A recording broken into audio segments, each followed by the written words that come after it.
Stop cooking boring chicken thighs. The Weber Vortex can turn them into crispy, juicy, almost perfect chicken. I even dry brine these for 36 hours to push the crispy skin agenda even further. But halfway through the cook, things got a little out of control, and this almost turned into a disaster. Welcome back to Backyard Pet Lab. I'm Jansen, and today we'll be cooking these bone-in chicken thighs that I got from Costco on a Weber Kettle using a Vortex attachment. Let's get right into it. Getting the charcoal ready for the Vortex couldn't be any easier. I just light a tumbleweed, set a full chimney of charcoal over it, and let it do its thing while I finish prepping the chicken. Basically the backyard barbecue version of preheating your oven, except this is a whole lot more fun. Next up, let's get the chicken ready. Like I mentioned earlier, I dry brine these thighs for about 36 hours using just salt. There was still a little moisture sitting on the skin, so I patted them dry really well. That's important because we're trying to give ourselves the best shot at getting that skin nice and crispy. From there, I added the rest of the seasoning, but no more salt since the chicken has already been dry brined. I kept it simple with black pepper, garlic powder, and a little smoked paprika for some extra color. Once the charcoal is fully lit,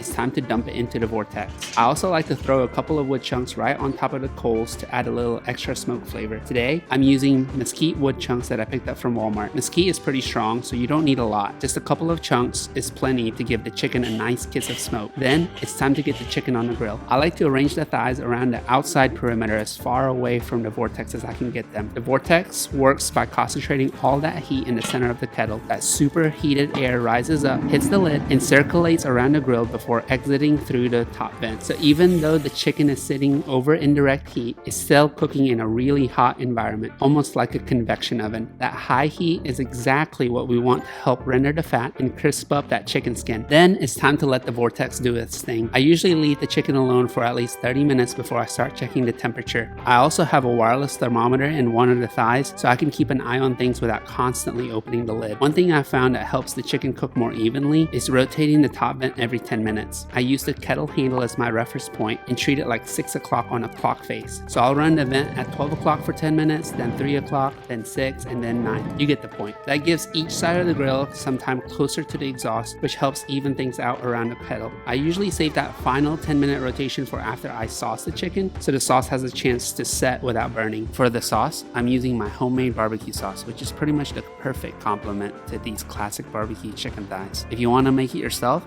you can scan the QR code on the screen to grab the recipe for free, or I'll have the link down in the description. One thing to keep in mind though, once you sauce the chicken, you're going to lose a little bit of that crispy skin. The moisture from the sauce softens it up some, so if maximum crispiness is your priority, you may actually prefer leaving a few thighs unsauced. For me though, that sweet, smoky, sticky barbecue sauce is worth the trade-off.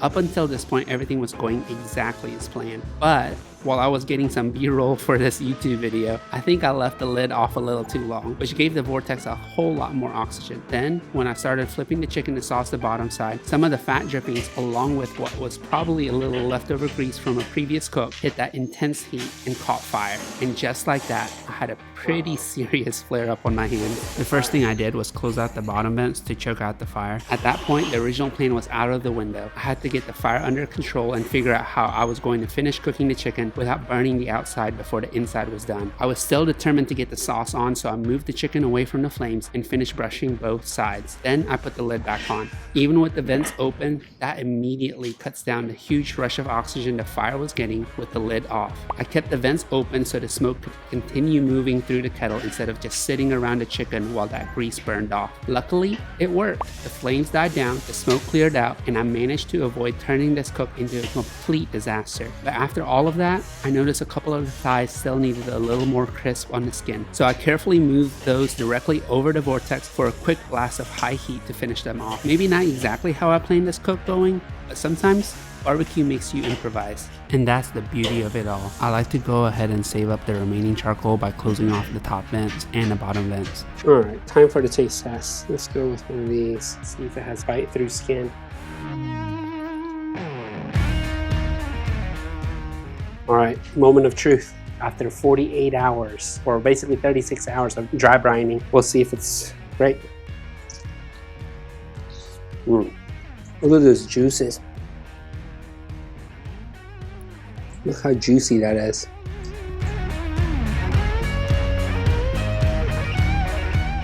Perfect amount of smoke flavor. Wow. Thanks for watching. Subscribe if you like this video, and we'll see you in the next cook.